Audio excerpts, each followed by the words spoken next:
Haleluya, puji Tuhan. Suara gembala minggu ini diambil di dalam Matius pasal 21 ayatnya yang ke-19. Dekat jalan ia melihat pohon ara, lalu pergi ke situ, tetapi ia tidak mendapat apa-apa pada pohon itu selain daun-daun saja. Katanya kepada pohon itu, engkau tidak akan berbuah lagi selama-lamanya. Dan seketika itu juga keringlah pohon ara itu. Unfruitful life, hidup yang tidak berbuah. Kita harus tahu bahwa kehendak Tuhan atas hidup kita adalah hidup kita berbuah bagi Tuhan. Nah, bagaimana kondisi setiap kita saat ini? Tuhan tidak menghendaki setiap kita hanya bertumbuh saja, hanya daun-daun saja, cukup rimbun saja, tetapi Tuhan mau kita berbuah. Bagaimana hidup yang tidak berbuah itu? Yang pertama, hidup tanpa pertobatan.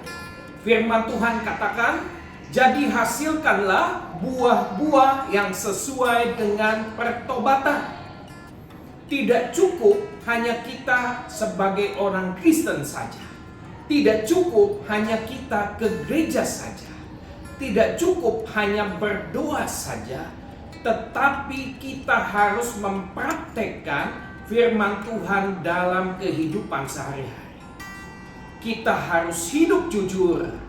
Kita harus mengatakan kebenaran. Tidak berkata kotor. Tidak berkata najis. Tidak menipu. Tetapi kita menjadi orang-orang yang dipercaya oleh Tuhan. Bukan hanya ketika kondisi baik. Ya, kita tahu pohon ara itu menghasilkan buah pada musimnya. Tetapi Yesus menghendaki setiap kita itu berbuah dalam setiap musim kehidupan. Dalam setiap situasi kondisi baik atau tidak baik, kita harus berbuah bagi Tuhan.